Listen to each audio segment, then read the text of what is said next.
Hey, what's going on, everybody? It's Rich Perez welcoming you back into another weekly dose of the rundown. Of course, joined in with me by always the U's own, my guy, Kayson Davis. How you doing, Kay? Good. How you doing this week? I'm doing pretty good, man. Doing pretty good. Can't complain. A lot of things happen. I'm kind of glad that we're going on to Tuesdays instead of the usual Monday. Why is that? Because so many things popped up, and so we're gonna juggle around a little bit because I am gonna start with the breaking news that just happened about an hour ago. Billy Donovan is out as head coach of the Oklahoma City Thunder. The sides were working, well, in talks of a to try and bring him back to a contract extension. Unfortunately, could not get anything going on.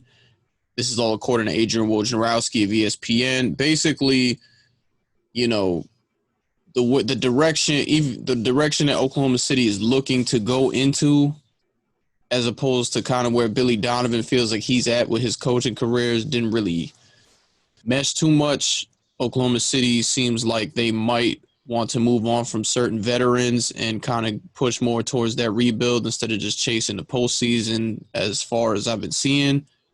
So they're looking to head into a different direction. Now, Billy Donovan, on the other hand, apparently will get a look from the Chicago Bulls, who just finished their first round of interviews with potential candidates. So that's all interesting. Definitely seeing this now, I expect to see some big name trades going down. A specific point guard in mind as well. What are you thinking?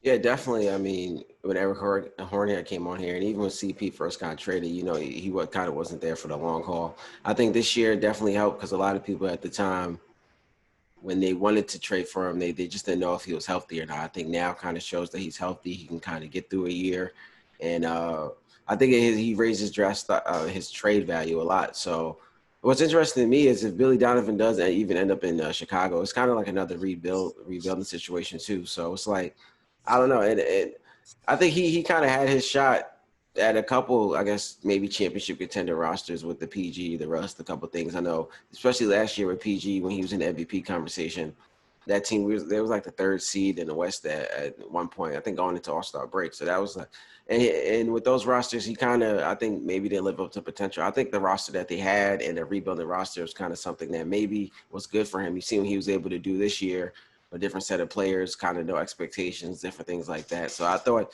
maybe they'll keep him around considering the circumstances. I thought they maybe get rid of him if they had like a championship roster, seeing just how his playoff record and stuff has kind of went. So I think it's interesting that they say that maybe it was just like mutual agreement or something. But I think it's interesting to me because I think he should have said it at this point. I think they should have got rid of him a couple years ago when he had the championship roster. But I think from especially the way this year went and the way he was kind of able to show that he can coach maybe in a different system without the superstars.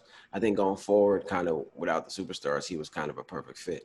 Now maybe he felt like he didn't want to be there and not have like a championship roster, but I guess I don't know what he's thinking. Maybe he wants to get another shot at it and another like to prove that he can be a championship coach. So maybe that's it. Yeah, I mean, I agree with you as far as like him seeming to do better with like less talent on the roster, more like as far as like the superstars go. But I mean, also like I guess I would kind of agree with you in the point that you're making that they probably should have moved on from him a couple years ago. I know like one of the things that I had heard around the time that KD was wanted to get out of there, and I mean KD with the burner account kind of put it out there as well, was he wasn't very happy with Billy Donovan as the coach. I mean, when it really became the Russell Westbrook show, it kind of one of the things that I know myself and like a lot of like other writers and things were pointing out, he was kind of running over Billy Donovan. I always felt like he needed that coach that was going to check him on certain things, and I didn't feel like he had that in Oklahoma City under Billy Donovan. So that was one thing. As far as the rumor that now, well, not what's been reported from Woj with Chicago, it's not exactly the same. Oklahoma City has a very good player, what we would believe to be a bright future in Shai Gilgeous-Alexander. But right now, I think that's about it as far as potential stars goes, excluding like the veterans that they have on the roster right now. You have a bunch of solid role players over there, but that's about it. In Chicago, you know, as of right now, anyway, you have Zach LaVine. You just drafted a point guard a year ago in why am I having a brain fart right Oh, now? Kobe White. Kobe White in Kobe White. You have another high lottery pick coming in for the draft this year. You still got Lauri Markkanen as well, Wendell Carter Jr. At the center position. Like there's things that they're doing over there where you could, because at one point, like I think me and you had even talked about this like way back. Like we could have seen Chicago like getting into the. This is obviously like early into the season, like that we could have seen Chicago from what we had seen the previous year. We could have seen them sneaking into the postseason as like an 8 seed or something. So I think like him coming in there could make a little more sense, but we'll see what happens. Yeah, definitely. I mean, they're like you said, kind of ahead of where OKC is right now. But I guess my point in that is that they're not a championship roster either. So I think maybe the opportunity was there. And he's like that has a little bit more talent. They're in the East. It might be easier to make the playoffs. Like you said, we thought they had the potential to maybe make the playoffs. So they're a little more further ahead than OKC. But I think with all the draft picks OKC got in the next couple of years, I think they'll be on the same page. But yeah. So I guess we just have to wait and see how it goes. I hope the best for them. It's gonna be interesting to see what OKC does from here. I know they said they're gonna head into a rebuild. Do they want to get a coach that's gonna grow with the team? So maybe they go for a young coach or something like that. That's gonna Mm-hmm. team or something like that. So you probably don't expect no veteran coach, no championship coach to get in there. So it'll be interesting to see what young coaches are out there that he may look at. I think you brought up KD's situation now. KD didn't like him. I think part of the reason was the year that Scott Brooks had got fired, KD was hurt. KD comes back off injury. We didn't make the playoffs that year. Scott Brooks loses his job. I think a lot of people thought, and I know I was following a lot of OKC writers and stuff at the time, thought that you should bring Scott Brooks back for another year because he earned the right to Mm-hmm. have that last year. It was KD's last year. So he earned that right. And the year he didn't make the playoffs was only because KD was hurt, and Russ missed a lot of that season too. So a lot of people thought he was kind of unfairly like lost his job. And then you bring in Billy Donovan, who was a great coach on a collegiate level, but we just didn't know what he was going to do on the NBA level. So I think that was kind of part of KD's problems too. And there's maybe a lot of other championship coaches out there maybe he could have went after. So this time I think he's going to probably have to get it right. His roots from being in San Antonio, Sam Presti back in his days over there. I think he might look over there and see what young coaches are maybe over there that maybe want to come to OKC and coach with them and grow. Yeah, I mean it's interesting. There's some pretty quality jobs open right now. Like we mentioned, Chicago now, Oklahoma City's open. Philadelphia is still open. We didn't even get into that too much. As far last thing we both heard was, I mean, I haven't even heard anything since I saw that tweet from a well recognized reporter. I might add was Philadelphia was in contract talks with Ty Lue, but like we haven't heard anything since. So that job's kind of still open there. Um, Steve Nash got the head coaching job in Brooklyn. I believe we talked about that last week. I think that Oh, we broke. didn't. I think that broke after the podcast. Oh, we got to get into that too. So Steve Nash got the head coaching job for the Brooklyn Nets. Jacques Vaughn is now the highest paid assistant coach with the Brooklyn Nets as well. Pretty much, what can we say about that? That was Kyrie and KD signing off on that. Kyrie and Steve Nash having similar skill sets, I guess you could say. And then as far as the Kevin Durant connection, Steve Nash worked with Kevin Durant in Golden State when he was there as an advisor. Kevin Durant, believing in the basketball mind that Steve Nash is, wanted to sign off on that as well. When I looked at this move, knowing that he used to work for the Golden State Warriors, he did a little TV stuff, and then you go back to, okay, they hired a TV analyst from TNT in in Steve Kerr and went on to win a bunch of championships. It's like, all right, you guys are trying to do the copycat thing. Hope lightning can strike in the bottle twice. So I don't want to kill it.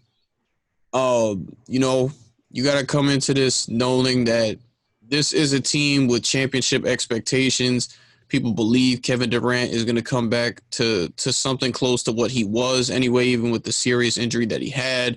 Kyrie's going to come back from his injury, do his thing.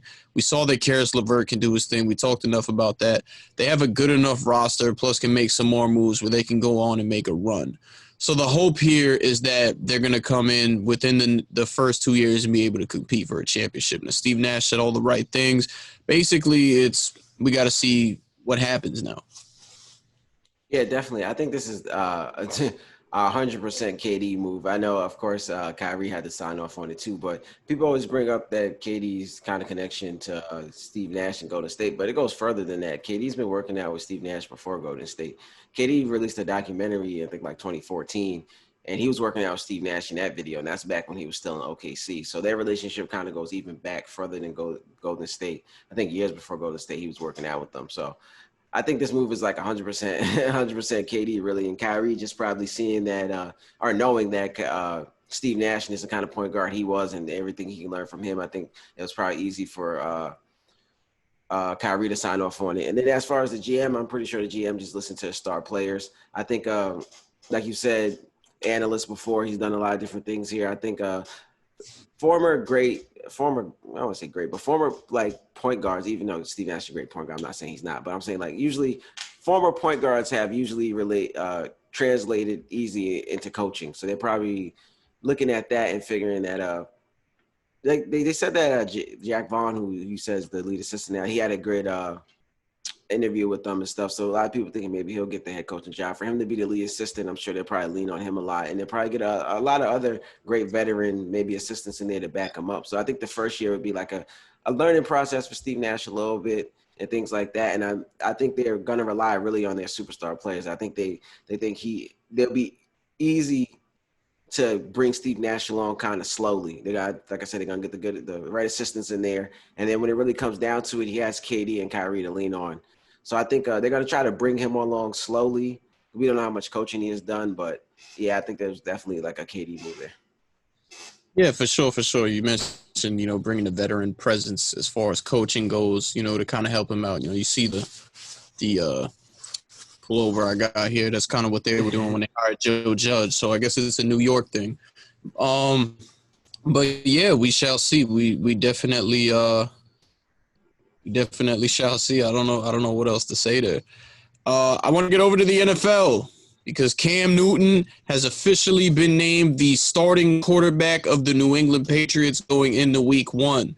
Now, some people tried to make it seem like there was really a competition going on here between him and Jarrett Stidham, but from everything I've heard, he was running away with that job. I know one of his lead receivers had gone out the other day and said he hasn't even seen Cam go home. Like, he's really putting in the time and the work. We've seen some great videos posted of him in camp and everything, and they're ready to rock and roll. It's going to be interesting to see how Belichick and, the offensive coordinator over there really, what exactly what they can do with Cam's skill set, because it's not the same as Tom Brady's at all. Like, I want to mention how in Carolina, his last couple years when he was able to play before he had to deal with the injuries under his new offensive coordinator, we really did see him start to really blossom more as a passer. So that's definitely one of the things I'll be looking for when they get to play. But, happy for Cam. Hopefully he can take this opportunity and roll with it. Yeah, definitely. Start off, like you said, happy for Cam. I think, like you said, it's not really a surprise that he won the quarterback. Like, they try to make it seem like it was a competition. I think a lot of people thought, like, when he was signed that he'll definitely probably be the starter come week 1. I think, like I said on him before, I think he's motivated. I think, like, Belichick's motivated, too, to show that he can win without Tom Brady. So I think there's a lot of motivation going on there. So, like you said, people say – I'm not surprised for people to say, like, Cam hasn't went home or anything like that. He's been injured the last couple of years. He said he didn't want to leave Charlotte. So I think with him being motivated, he's a former MVP. So as long as he's motivated and he's not hurt, I think all of us kind of – saw that the starting job was kind of his to lose. So it's great to see that he got the starting job, even though we all expected it. But him getting it means that he's really healthy and he's really looking great. So I can't wait for week 1 to see how it goes for him. Yeah, man, for sure, for sure. It's definitely, and I'm still sticking to what I said. By the way, I think that they're going to be. I ain't calling them Super Bowl contenders. I think that they're going to be better under Cam than they were with Tom Brady a year ago. Just putting it out there.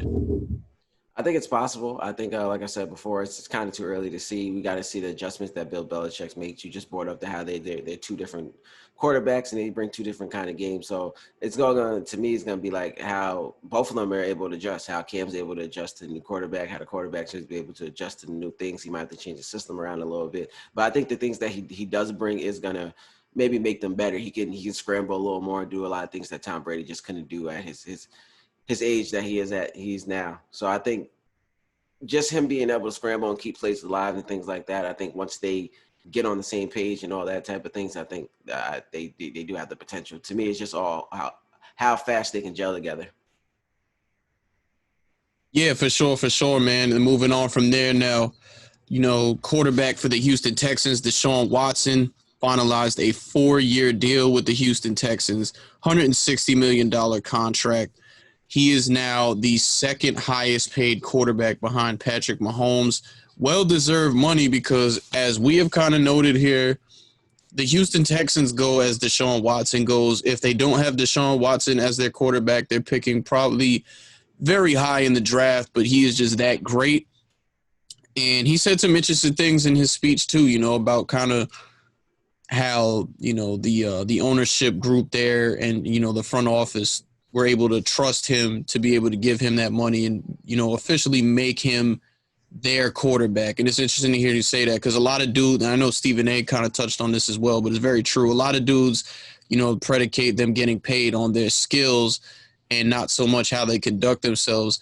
He's that, not only is he that talented when it comes to how much deserving he is of the money, but he has conducted himself pretty much as good as you possibly can. So definitely one in an area where they haven't really made a lot of great moves, this is definitely a plus for them. Definitely, yeah, to keep him locked up. We talked about this when Patrick Mahomes signed his contract. Just what would Watson be able to bring and kind of what that contract might look like. So to see him sign, I think for me, it's more so him trusting them. Like we said, they just traded Hopkins, and we talked about that on here a couple of times and how we felt about that, and now that came out of nowhere. So I think they haven't surrounded him with the greatest pieces or really things like that. So I think him trusting them to sign that long contract and kind of believe in them, like you said, it's you always want to believe in people who believe in you, but they kind of gotta, the Houston hasn't been bad, so it's not like they just haven't surrounded him with anything. So, but I think the Hopkins moves was maybe a little, getting rid of their best receiver and things like that. So I think him trusting them to me is kind of more of how it's going to go here, because maybe he could have tried to play his card here, maybe get somewhere else or something like that. But I think he loves Houston. I think Houston is a good match for him. I just hope the best for them. So I think him signing that contract, it's not as long as Mahomes, so I think he probably looks at it like it's not that bad. If things kind of don't work out in these next couple of years, then maybe we come back to the drawing board and he still can probably get out with still a lot of time left in his career. But I think for him, probably just these are the people who believed in him from the beginning, and like you said, gave him the keys to the offense and let him be him, and he's conducting himself in the right way. I think he probably just wanted to reward them too. But I think he still might want to put a little pressure on him. But he's still great and he still can do things. So I think Houston still be all right. Yeah, like I expect them to be all right. It's going to be interesting to see how that division goes. They won it last year, but you got the Tennessee Titans now with Ryan Tannehill entrenched as their starting quarterback instead of him coming in around the midway mark and, them being able to roll from there. Derrick Henry's back for them as well. And, it's a little bit of a tougher conference this year than it was before. So that's something I'm going to be watching for. But speaking of the Houston Texans and former wide receivers for them, DeAndre Hopkins, who is now with the Arizona Cardinals, also got a contract extension. We heard that was one of the rumors for why he ended up getting moved from Houston to begin with. So he's got a 2-year extension, including $42.5 million fully guaranteed, which ties in for 5 years at $94 million and $18.8 million per year average. This is a guy that you talk about when it comes to wide receivers.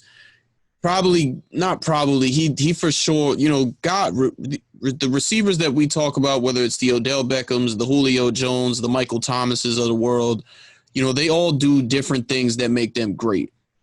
In terms of DeAndre Hopkins, this dude has some of the best hands I've ever seen. When you're throwing something his way, it's usually money for him to catch it and gain you some yards or whatever.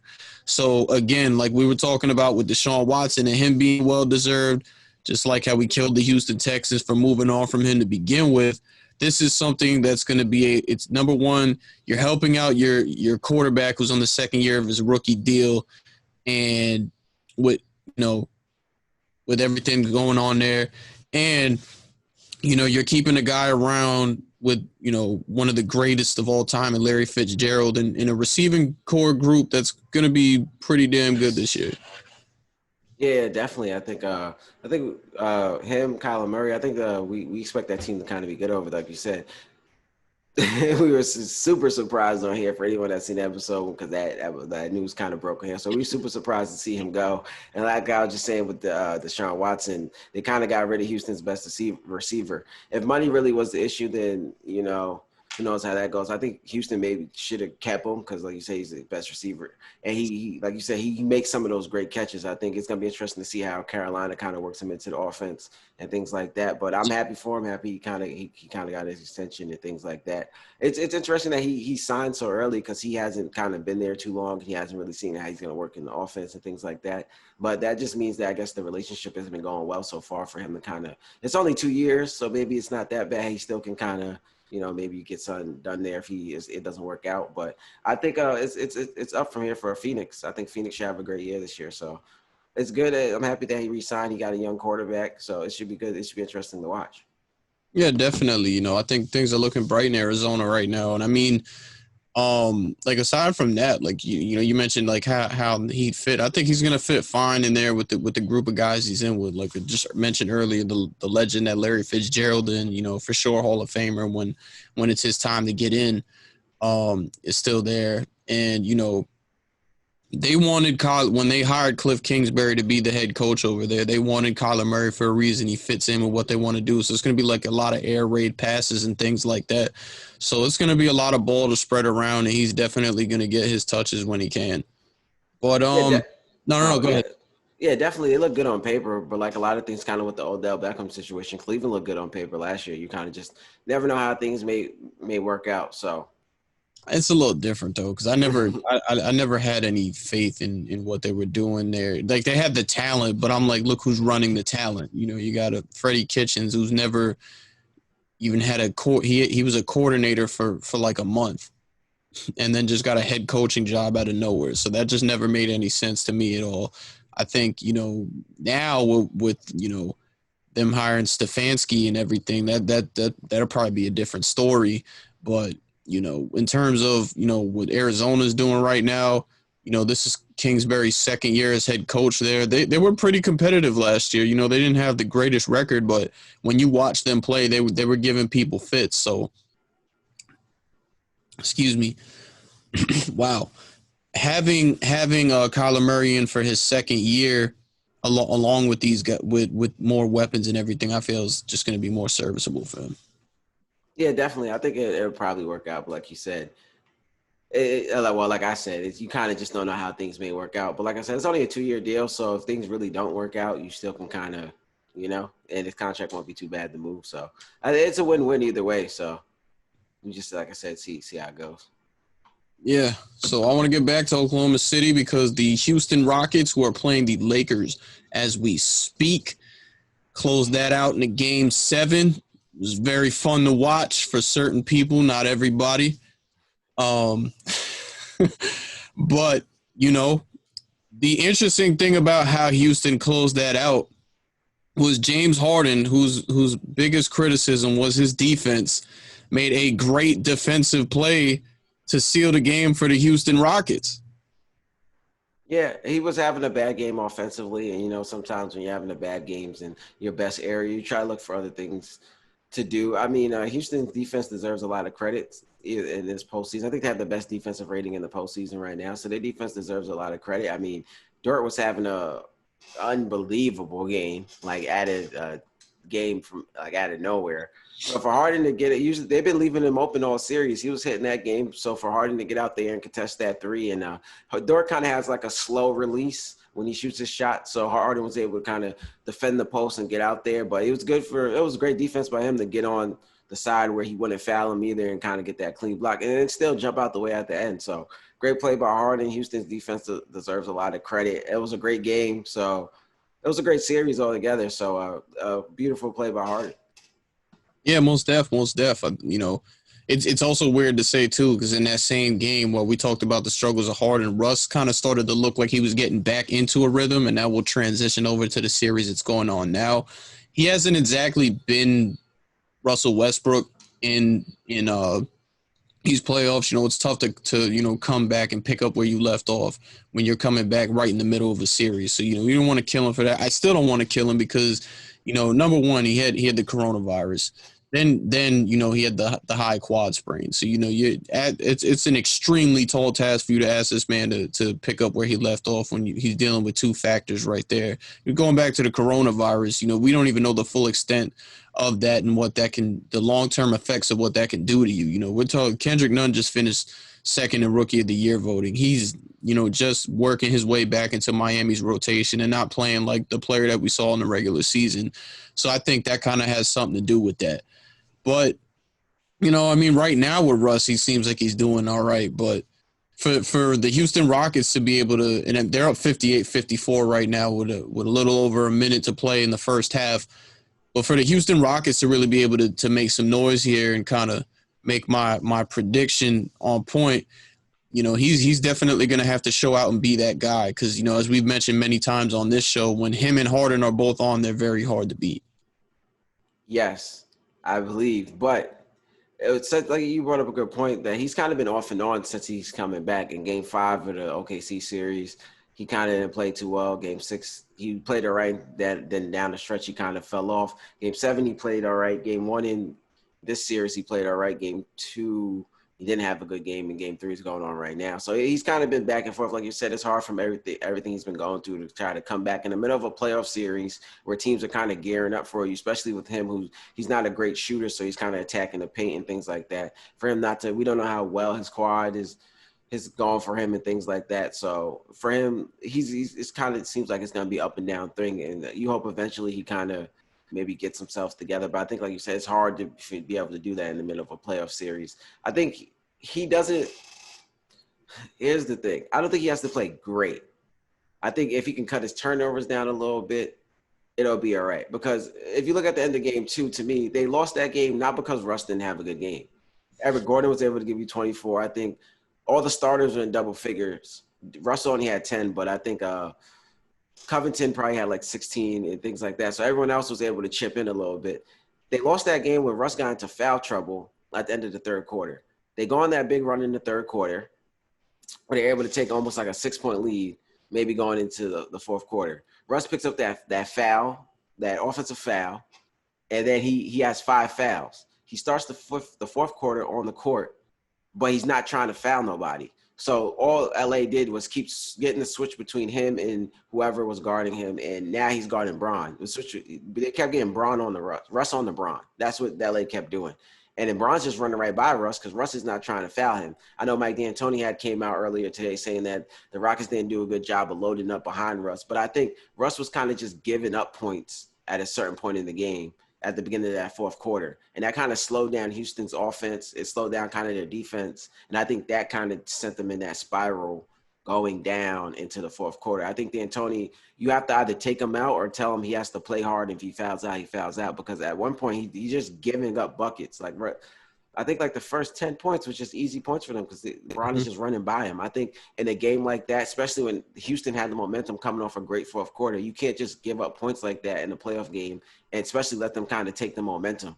I think, to me, D'Antoni should have just took him out. I think you go back to Harden a little earlier than you expected and tell Harden Russ is in foul trouble. You kind of got to give us a little more. Maybe bring Russ back a little earlier in the fourth quarter and tell him just play if he fouls out. Harden can try to bring us home, but you can't just give up those type of points. I think that kind of slowed down the offense. I think if D'Antoni kind of makes that switch, or maybe like he says, their offense kind of lines up with them and it helps Russ from behind, and they don't get those easy points, I think Houston probably still has the momentum. I don't know if they'll still probably win the game, but they still have the momentum to have a chance to maybe win the game. So I think he has to play great. I think D'Antoni has to make his proper adjustments and things like that.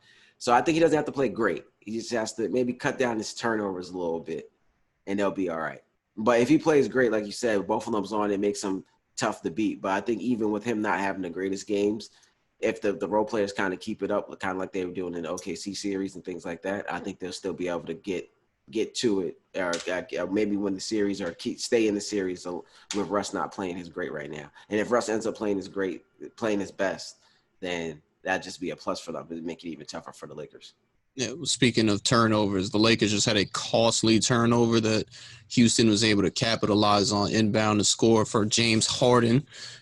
So at the half, the Houston Rockets lead 64-61 over the Los Angeles Lakers.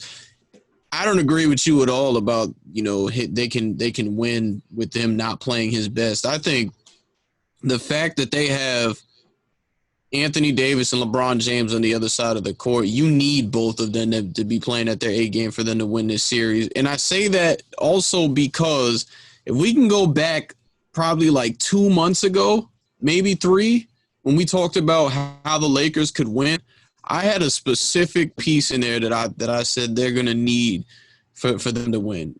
I called it the X Factor. The X Factor is playoff Rondo. And the Lakers won game 2 in part because of the way Rajon Rondo was playing, knocking down jump shots, perimeter threes, getting his assists in there. He's doing it now. I'm watching him do it now in game 3, even with the Rockets up. So, you add that into the mix, they definitely need Russ to be on, along with James playing his best for them to do that. And I also want to say, and the other points you made were definitely great, by the way. I just disagreed with where you say he doesn't have to play his best for them to win. But the other thing here is, just like I had been saying Miami was a bad matchup for Milwaukee, I really believe the Houston Rockets are a bad matchup for the Lakers. I don't think it's going to go the same way that it's definitely not. It's 1-1 right now, but it's not going to go the same way that it just went for Milwaukee.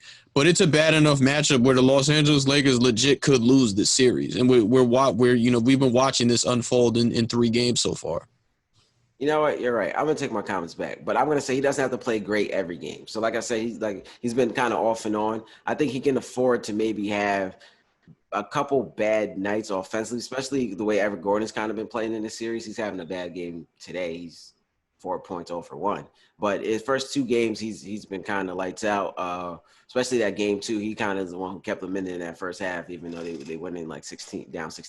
I think Covington's been having a great series. PJ Tucker had a double-double last game. So I think they could maybe afford maybe a game or 2, like I said, I wouldn't say every other game, maybe like a game or 2 if he doesn't play well in this series. If those other players are going to be able to give you that, then they maybe be able to hang on without him playing that great. I think he's still, like Harden said after the game last time, he still does a lot of other things, rebounding for him. Even with him, that's what I say, if he cuts down his turnovers, because the turnovers is kind of like giving the ball away. But even when he's not making shots, he's still drawing a lot of attention. So he's still getting open shots for Eric Gordon, PJ Tucker, and things like that. So he's still doing other things that, like, if it's just he's not scoring or he's not having the greatest night scoring and things like that, as long as he cuts the turnovers down, if he can still give me some rebounds and give me some assists or just create some attention. So, like I said, the people like Eric Gordon and those other guys don't have to, I guess, maybe create too much, or they get more wide open shots, so it's easier for them to score. I think they'll be able to maybe stay competitive, and I don't know if they'll be able to win,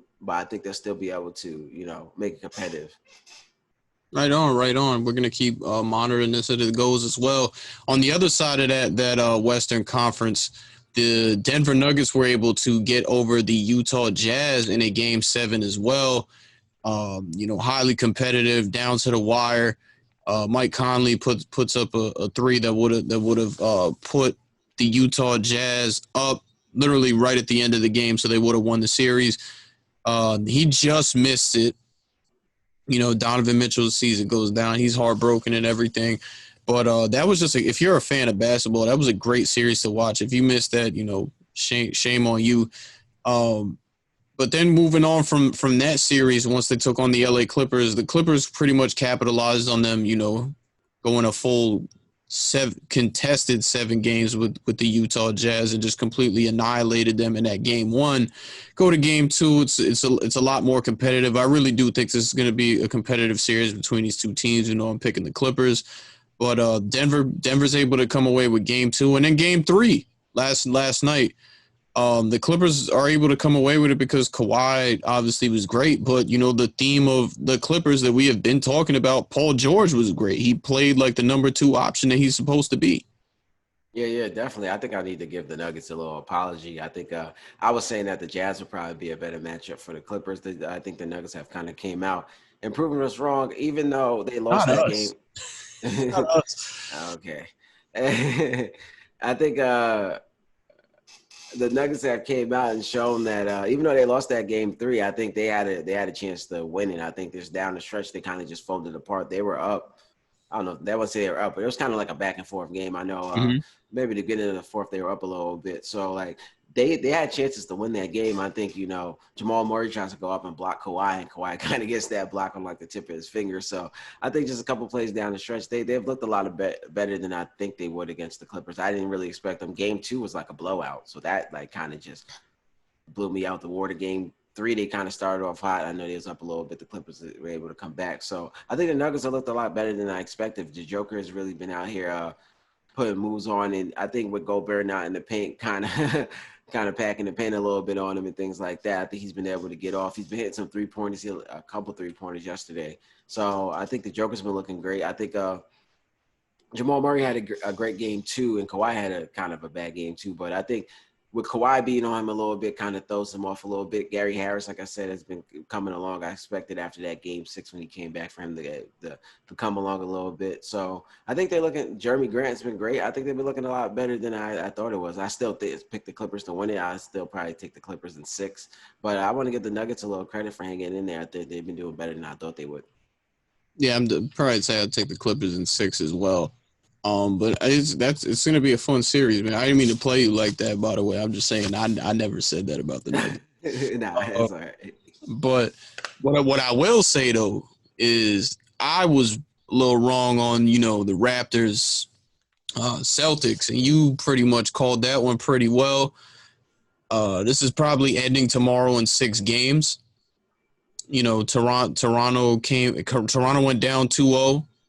And Kane came right back, an amazing buzzer beater inbound pass to OG Anunoby to seal that 3rd game to, make it 2-1 instead of 3-0 for the Boston Celtics. And then Toronto was able to tie up the series following that. But last night, man, it wasn't close at all. You saw Nick Nurse just on the bench completely frustrated. The Boston Celtics, they're just better. They're just better than the Toronto Raptors. Like they have more talent, which you pointed out.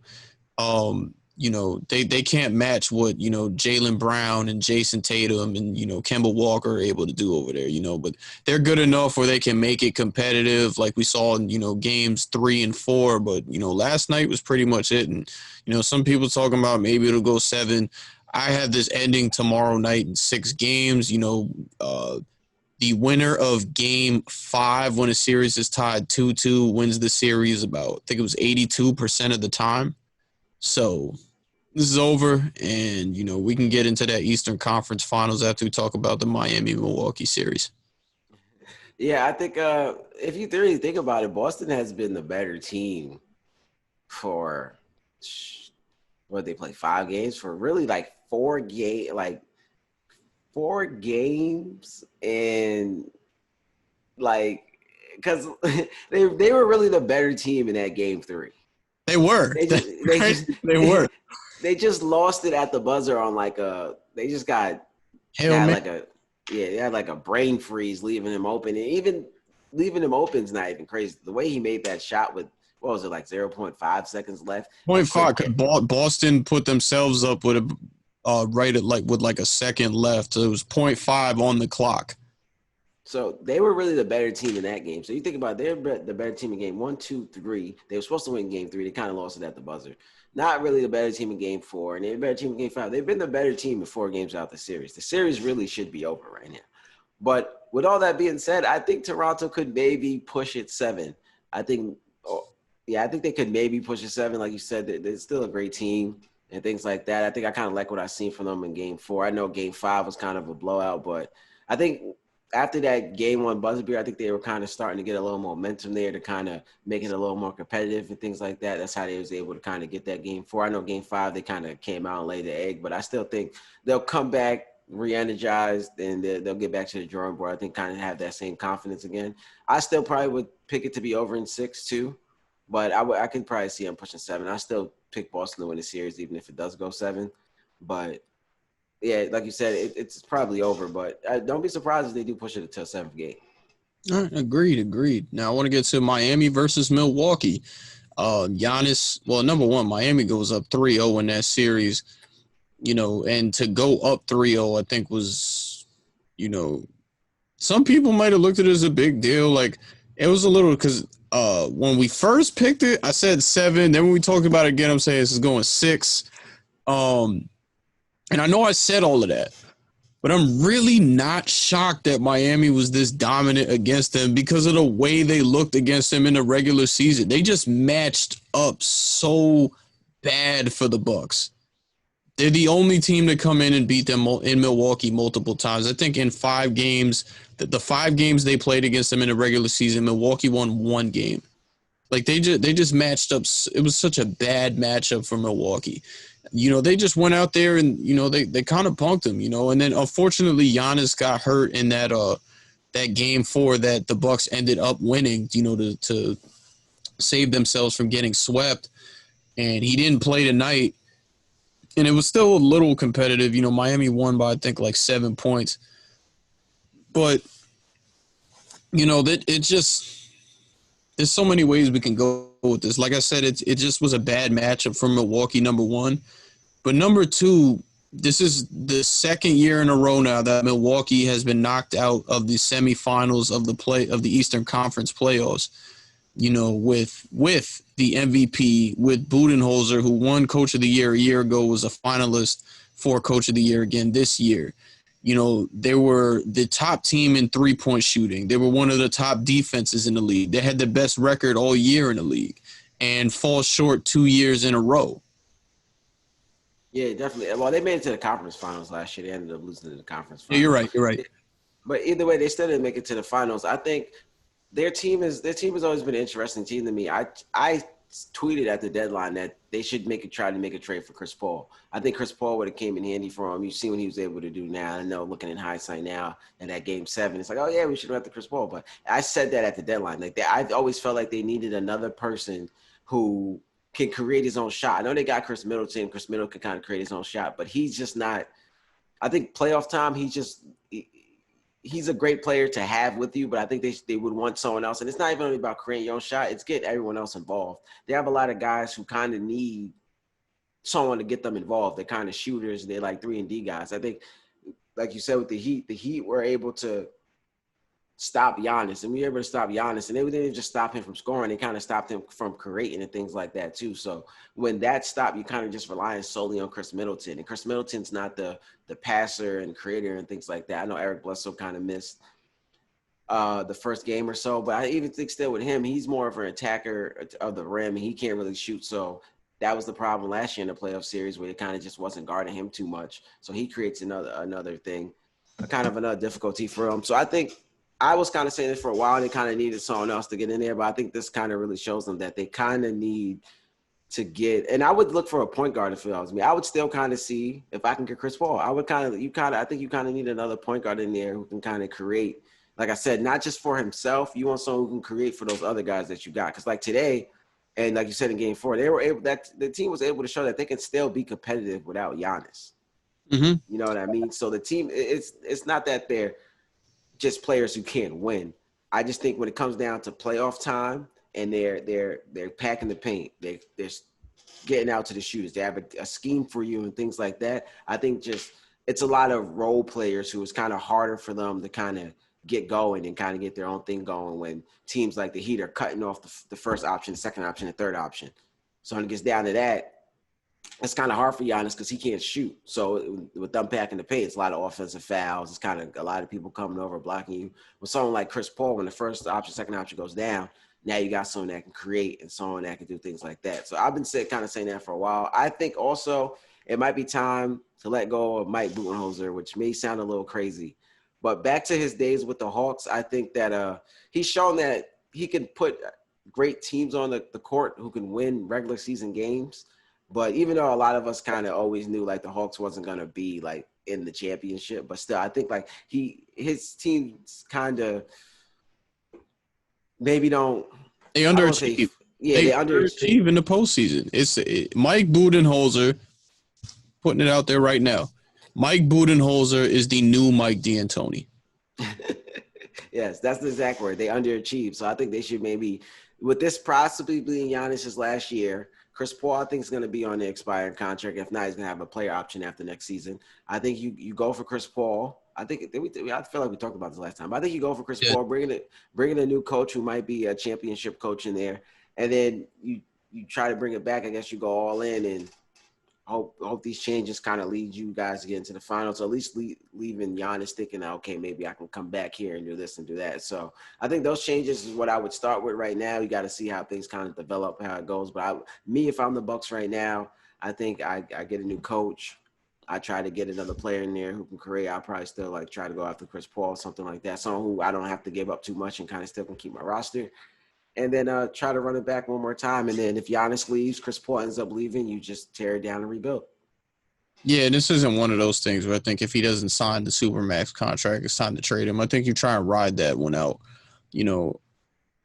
see how it goes. And I did see a rumor that they actually are going to try and acquire Chris Paul, going into this offseason now. So we'll see how that goes. I mean, like, you got Bledsoe, you got George Hill. They're good players, but they just haven't shown that they can't get over the hump with these guys running point from their starting unit to their bench. And Chris Paul has proved me wrong this year. Proved a lot of people wrong. I just think he still has it in him to be that floor general that's gonna be able to on the right roster get you over the hump. So, we'll see how it goes. You're not the first. I don't think you're the first person to say, even though it's only been 2 years, that Mike Budenholzer probably needs to go. But I mean, yeah, like when I said he's like the new Mike D'Antoni, like he puts out same thing as Mike D'Antoni's been in his career. He's put out amazing teams in the regular season, and come postseason time when it really counts, he hasn't been able to get over the hump. So, Yeah, definitely. I think, like you said, not that he's bad. He just hasn't been able to kind of get over the hump. And like you said, we knew it was a bad matchup for Milwaukee, but like for them to almost basically, they were supposed to get swept. Like for them, they should have looked that bad. Like they should at least it should have been. I had it going 6-7 games for a reason. Yeah, they shouldn't have looked that bad. Even with it being a bad matchup for them, they should have not looked that bad. They should have not basically got swept. Like, you know what I mean? Like they didn't get swept, but like they should have got swept. So it shouldn't have been that bad. Yeah, absolutely, man. I mean, I saw something interesting from, Nick Wright of, Fox Sports was kind of saying like, I mean, give kudos, by the way, because I've been saying how great of a coach Spoelstra is for years. Some people are finally just starting to realize this now. It's crazy. But, he had kind of made the point that you flip roles, had Spoelstra as the head coach of the Bucks and Budenholzer as the head coach of Miami, the Bucks would probably win that series in 4 or 5 games. And if Spoelstra was the head coach a year ago, they'd probably be going into that series as the defending champs.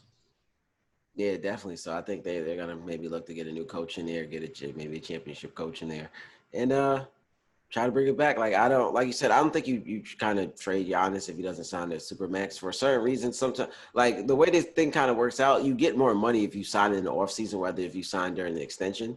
So either way, like for financial reasons, it's better for them to sign that summer after being like they're being a free agent and sign than to sign during the extension period. So either way, he's probably not going to sign that extension. So they're just going to have to ride it out and kind of try to make some changes and hope for the best. Yeah, for sure, man. I do want to get into that potential Eastern Conference Finals series with Boston, looking to close things out tomorrow night. I'm going to be honest with you, man. As much as I love the Miami Heat, I don't like that matchup between them and Boston. Like, I could see Boston going to the NBA Finals and making a title run over Miami about six, 7 games. They just haven't played Boston as well as they have in Milwaukee. I mean, like, you talk about the whole X's and O's things between Spoelstra and Brad Stevens. You expect that to be a coaching duel. You know, you got some dogs in Miami. You got some very talented players in Boston. Maybe Jimmy Butler can elevate you and bring you to the NBA Finals, but I don't know. I'm going based on what I saw in the regular season, same way I was in that Buck series. I just kind of like Boston a little more than I do in Miami. This one's going to be a very, very interesting one to me because I think Miami kind of has the same problem, not the exact same problem, but the reason why I'm going to pick Boston over Miami is the same reason why I picked Boston over Toronto. I just think when it comes down to it, the Heat, yes, they have Jimmy Butler, and Tyler Hero has shown in these last couple series. I mean, in this last series that he can create and shoot and be clutch, and then so is Gordon Dragic over this playoffs. But I just think when it comes down to it, I think Kemba, Tatum, and Jaylen Brown just they gives Boston more shot creators and stuff like that down the stretch. I think Jimmy Butler is the best player in the series, but I think the combination of those three compared to kind of what the Heat has kind of gives my Boston the upper hand. But I'm going to pick the Heat. I'm riding with the Heat. Miami, I'm here. What's up? I'm picking the Heat. I'll probably pick the Heat in 6 or 7 if it comes down to it. I think Spoelstra, like you said, he's been a great coach. He's shown what he can do. He's shown that he can put a great scheme together to stop players like Giannis and things like that. So I think he'll make it real tough on Tatum. Kemba's never been this far before. He just won his first playoff series last year. So, you know, as they say, as the playoffs go on and things like that, it kind of gets tougher and tougher. This bubble thing kind of creates a weird situation and things like that. But Spoelstra's a championship coach. He has 2 championships with LeBron in them. They have a lot of young players too, but they also have a lot of veterans too who kind of, I guess they want to say they've been there, but they have veterans and things like that. So I think they have a nice blend of players. They can play big, they can play small. I think Spoelstra, being a championship coach, will be able to outduel Brad Stevens in this one. And I think when it really comes down to it, I think, like I said, Boston has the kind of better shot creators. But I think when it comes to getting a shot for the win, I'm just going to ride with Jimmy Butler over those 3. I mean, they have a lot of guys over there in Miami too that can get that shot, not create, but get that shot. Whether it's a Tyler Hero who's looked very good in his. Tyler Hero's a rookie who's taking shots like he's been there before, so that's number one. That's very interesting. But you know, him, you know, Goran Dragic's probably their best offensive player. Duncan Robinson will shoot anywhere. Jay Crowder's 3-point percentage has been nothing short of amazing since he got traded to Miami. So I mean, they have those guys there. I think it's going to be interesting matchups. Kind of interesting to see what these 2 coaches do to kind of offset the other with their game plan. But I don't know, man. Like I said, I just look, styles make matchups, and you know, I just don't know if Miami matches up well against Boston. I mean, I'd like to see them beat them, but it's going to be tough. Yeah. The thing about it is that Kemba, I feel like Kemba and them are kind of I would say more veteran scorers. Tyler Hero and Duncan Robinson have shown that they can make shots, but like I said, as you go on in the playoffs, it kind of gets a little tougher. But I'm still gonna ride with Miami. I think Jimmy Butler is gonna make it tough on Tatum. They've been to the conference finals and they played Bron in them, so they kind of been here before. Kemba hasn't, but I think Jimmy Butler, like, he's gonna make it real tough on Tatum. Now it's gonna come down to Kemba Walker and Jaylen Brown kind of bring you on.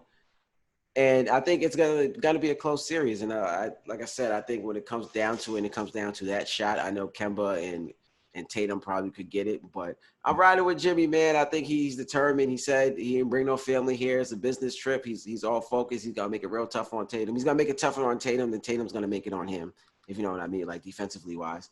So I think Jimmy Butler's gonna be able to ride him home. Like you said, they have some Miami also has creators too. So it's going to come down to how well Tyler Hero, Duncan Robinson, those guys can show up in the conference finals when they kind of never been here before. And it's kind of like their rookie year. So that's kind of where it's like, with Miami. But this, like I said, this bubble has created a lot of weird things. And yeah, down the stretch from riding with Jimmy's determined. It's going to be interesting because if Miami makes it to the finals this year, and it's going to be interesting to see who they can get to come over here. Because with this roster, I still think they could add a piece or two. So if they make it to the finals this year, I think that's a great accomplishment.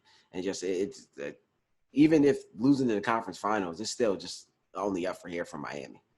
Yeah, I mean it's a very great accomplishment seeing, where they didn't make the playoffs a year. They've always kind of been on the bubble of getting in the playoffs. They were either in or they just missed it. And then, Jimmy, people kind of forget, but Jimmy did catch some flack for leaving Philadelphia. It's just like, you're going to leave this championship contender to go to Miami. Like, they're tough. Y'all make the playoffs, but, what are you going to do? And he's just like we said, Chris Paul has shut up a lot of the doubters. He's pretty much did the same, He did an interview, early in the year where he talked about, people, just forget that I'm a good basketball player and things like that. And he's gone out there and he's really shown it. So I mean, I agree that they could definitely, even if like they could make a run to the finals, they could definitely still add a piece or two over there. I'm interested in Zach to see how they're going to do that, because I know the end goal is to get Giannis in Miami. So, you can make a trade to get DeMar DeRozan or Victor Oladipo. Well, I haven't really heard too much on the Victor Oladipo front. I know him and Indiana exactly weren't on the best of terms, but haven't heard anything since. The DeMar DeRozan one, DeMar DeRozan's a good player, but I mean, I just don't know. Like, I'm trying to wrap my head around why Miami would still want to pursue a trade to get him in there. Yeah, it's gonna be interesting. Miami has a lot of options and a lot of different ways they can go from here. Those trades, wait for Giannis, things like that. So it's gonna be interesting for Miami. That's why I said them making the finals this year is kind of like unexpected, and there's still so much things and options and different ways they can go with this team. So I think, like I said, it's just only up from here. And with Pat Riley over there, he's always gonna make the right move. So them making it, if they make the finals this year, it's like, what do we expect for them next year? For them to win it, like, you know what I mean? Like, it's yeah, but they're just a fun team to watch too. The style that they play, the blend of young guys and veterans in there. Like, Dwayne Wade kind of said it, but I mean it's pretty true too. Like, if you don't like watching this Miami Heat team, like, do you really like watching basketball that much? Yeah, I definitely agree. So, like I said, it's gonna be great to see. Want to see where they kind of go from here. I'm gonna pick them to get to the finals, man. I'm riding with Miami. I know I picked Boston in the last series, but I'm picking Miami in this one. I'm gonna take them in. I feel like they're gonna have to get it done at 6, so I'm gonna take Miami at 6. All right, man. We would definitely see 69-70 in the third quarter of that Lakers-Houston Rockets game. So this one's tightly contested, kind of like as we all expect. But yeah. Anything else, man? No, I think that's it. We got a couple of interviews coming for you guys, so look out for that. We've been working. Got some articles trying to push as well, man. But yeah, that was your weekly rundown. It's Rich, it's Kayson, and we will see you guys next time. Peace.